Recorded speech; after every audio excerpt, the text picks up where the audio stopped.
Hello mga ka-rolls! Another day, another cake! Kamusta na kayo? For today's video, gagawa tayo ng sage and gold theme cake. Ang flavor ng cake na ito is chocolate moist and order nga pala ito ng dati kong supervisor sa previous work ko. Bale, yung inspiration ng cake na ito is yung previous cake order sa akin na pang lalaki or pang daddy na color blue na money cake. And ang request lang sa akin is palitan lang yung color into sage green and gawin na medyo mas feminine siya kasi para sa mother niya ang cake na ito. Naisip ko na gawing ombre effect ang design niya. As you can see, pinaghalong white and sage green ang icing or cover ng cake natin. So, kung paano lang siya nilagay, mas marami yung sage green. Pero as in, makikita nyo pa rin yung pagka-ombre effect niya.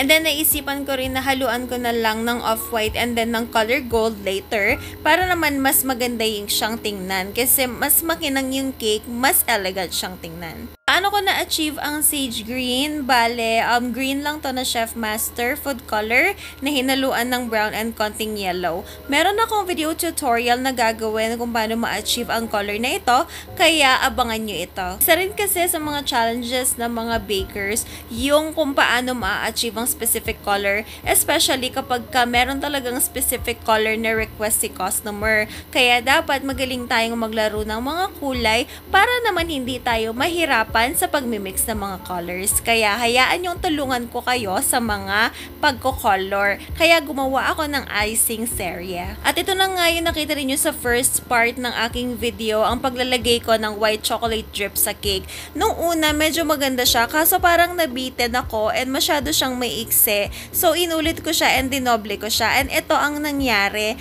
Mukha siyang parang natunaw na kandila.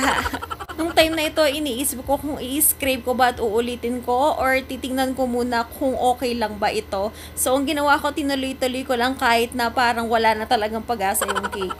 Although nakuha naman niya yung color na gusto ko, yung pagka-yellowish niya or pagka-off-white niya kasi hindi ko siya hinaluan ng kahit ano. Bale, melted white chocolate lang yan na mayroong konting water. Syempre, for the simot tayo dahil mahal ang white chocolate. So, ayan, pinaninindigan ko talaga itong drip na ito na talagang maganda siyang tingnan. Pero, ayan na, naglagay na ako ng design sa taas. So, 1M na piping tip lang yung ginamit ko dyan and pataas and pababa ang stroke na ginagawa ko. 1M piping tip ang pinaka-favorite ko talagang ginagamit.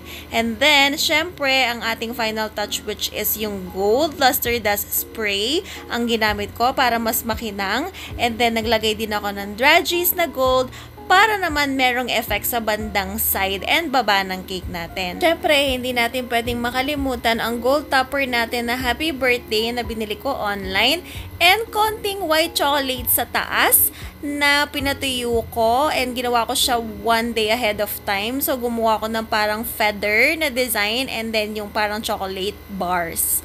At ito na ang final result! Thank you so much po sa pag-order and maraming salamat sa mga nanonood sa aking video. Till our next video, bye!